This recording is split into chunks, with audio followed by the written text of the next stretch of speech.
We begin 13 News at 4 today with breaking news out of Marion County. A mistrial has just been declared in the case of an Indianapolis mom charged in the death of her 5-year-old daughter. Kinsley Welty was found unresponsive and malnourished in her mother's home in April of 2024.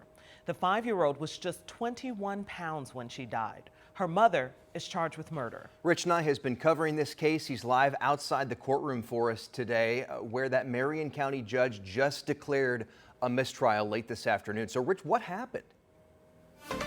So, Dustin and Felicia, this was juror misconduct in this case.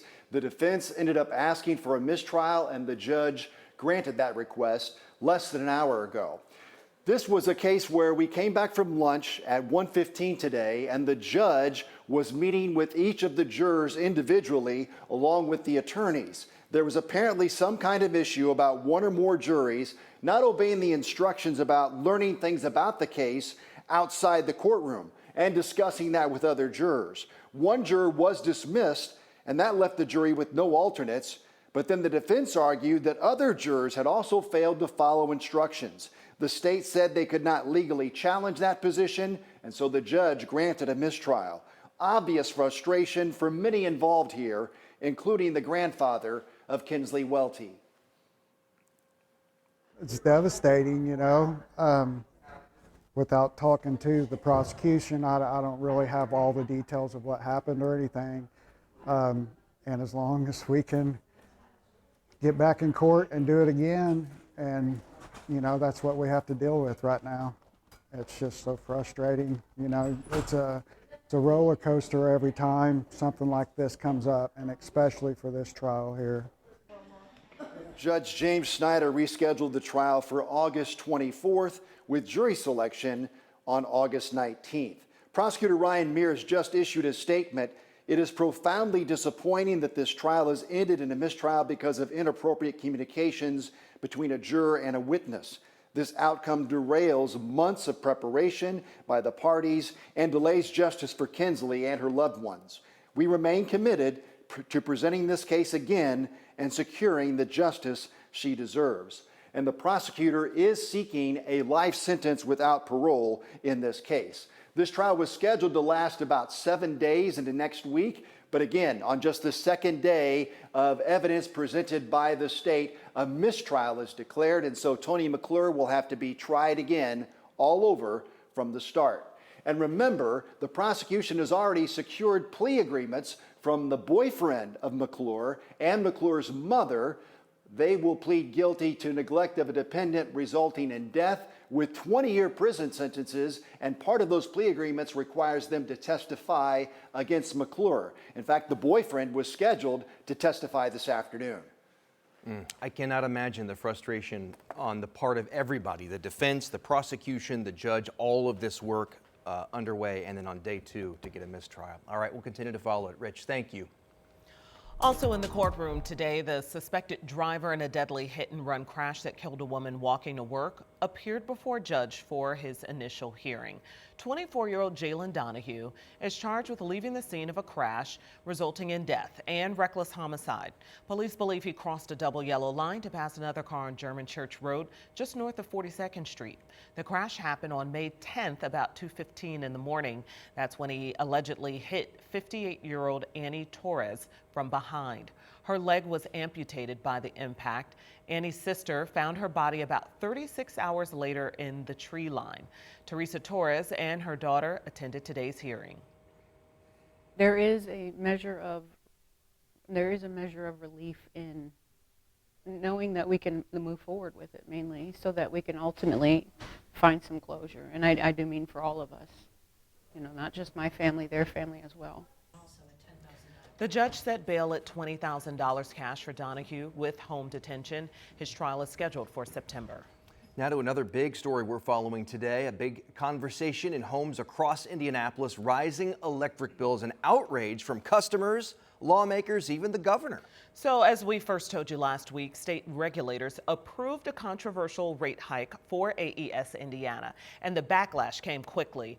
Emily Longnecker is here with the fallout and really leaning into the discussion surrounding all this. Yeah, I put out a call this morning on social media looking to talk to AES customers about the increase. My phone has not stopped ringing the entire day, and there are dozens of comments under that post, none of them in favor of this increase.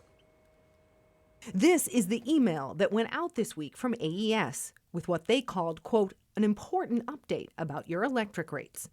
AES says they're going up for customers who use 1,000 kilowatt hours per month. That's about as much electricity as the average home uses in a month.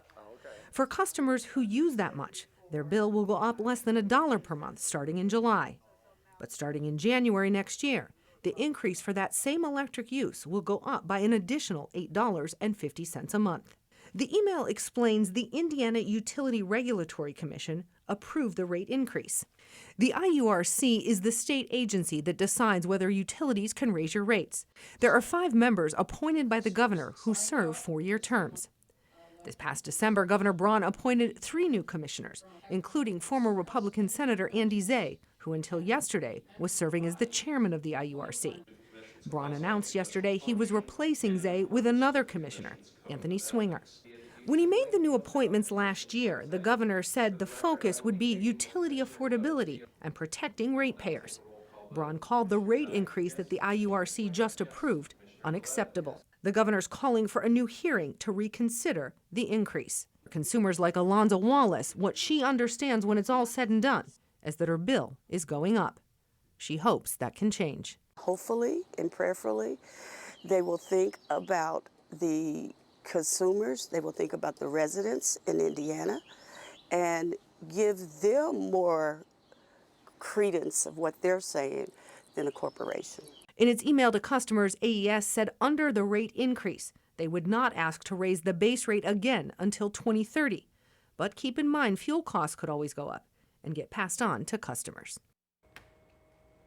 And it's the IURC who would ultimately decide if there would be another hearing. We reached out to AES and the IURC for further comment about customers' concerns. We did not hear back. Coming up tonight at 6, we'll hear what the governor had to say today about the increase and his take on data centers, which we know can also raise consumer rates. So. Okay, it would be pretty unheard of for the IURC to consider rehearing this, right? I mean, right. It sure has probably happened before, but I can't remember last time that's happened. Neither can I.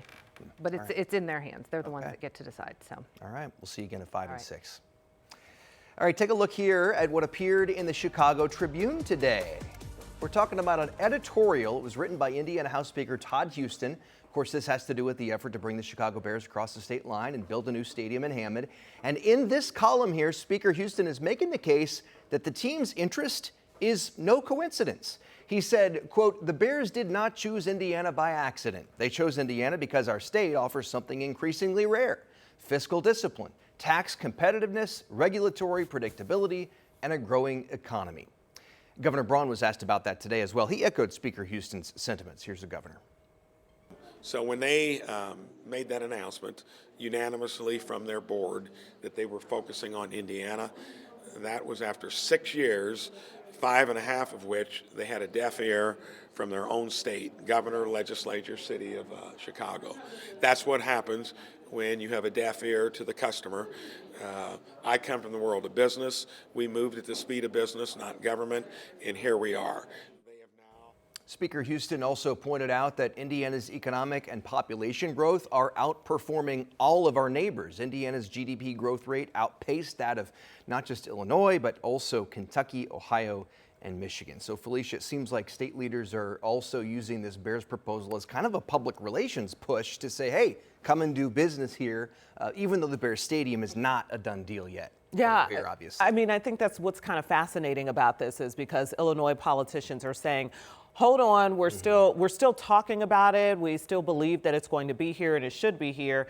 While Indiana's just kind of moving forward, their leaders are saying it's happening. They've Let's get it already going. said, welcome to Indiana. Yeah, we've already got it. You can go right here. And so, yeah, there's definitely some political tactics being used, but we'll see which one sustains. In fact, though, there are now reports of a new potential location on Chicago's south side. So we're going to get into that and where things stand on this potential move tonight at 6. So don't go anywhere. Yeah, looking forward to that.